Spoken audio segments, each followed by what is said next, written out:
তোমালৈ বুলি। কবি বুলু বৈশ্য ডেকা, সুৰ লীনামণি ডেকা। ভালেই আছানে তুমি? মই আশা কৰোঁ তুমি ভালেই আছা। মই ভবাতকৈও বহুত বেছি ভালে আছা। নাজানো তোমাৰ ঠিকনা, আছেনে তোমাৰ মোবাইল ফোন কিম্বা ফোন নাম্বাৰ। একোৱেই নাজানো মই তোমাৰ। তুমি বা হয় কোন? পুৱতি নিশাৰ সপোনত যেতিয়া তুমি হাঁহি দিয়া, মোৰ দুচকুত জানা আৱেগত উন্মনা হৈ গ'ল। মই এবাৰ তোমাক চুই চোৱাৰ দুৰ্বাৰ হেঁপাহত, কিন্তু ক'তা দুহাত প্ৰসাৰি খেপিয়াই থাকোঁ, তোমাৰ চোন স্পৰ্শই নাপাওঁ। মাথো দুচকুৰে মুনিব পৰালৈকে কেৱল তোমাৰেই প্ৰতিচ্ছবি অগা-দেৱা কৰি থাকে।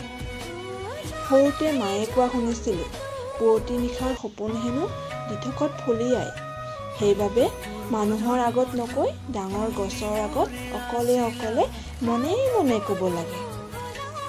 বহুদিন বহুকেইটা সপোন আমাৰ বাটত থকা ৰাধাচূড়া গছডালক সাক্ষী কৰিছোঁ। কিয় ফলিয়াব দিম মোৰ সপোন? কাৰণ এই সপোনবোৰ আছিল ভয়ংকৰ, আজৰি আজৰি ছিঙি নিব বিচৰা মোৰ ৰঙা কলিজাটোৰ অৱশিষ্ট টুকুৰা।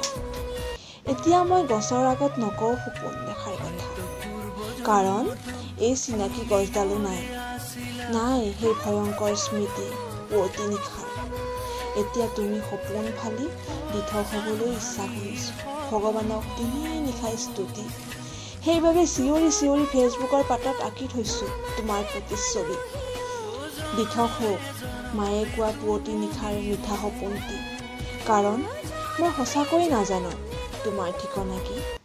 ঠিকনাবিহীন কোন তুমি, মোৰ সপোন অঁকা অখ্যাত শিল্পী। আজি বেছি নিলিখোঁ, তুমি আমনি পাবা পঢ়ি। আমনি পালে যদি সপোনত নাহা তুমি, স্তব্ধ নহ'বনে মোৰ কলমৰ গতি? আজিও আহিবা, তেতিয়াহে লিখিব পাৰিম কাইলৈ তুমি অহাৰ বাতৰি। ধন্যবাদ।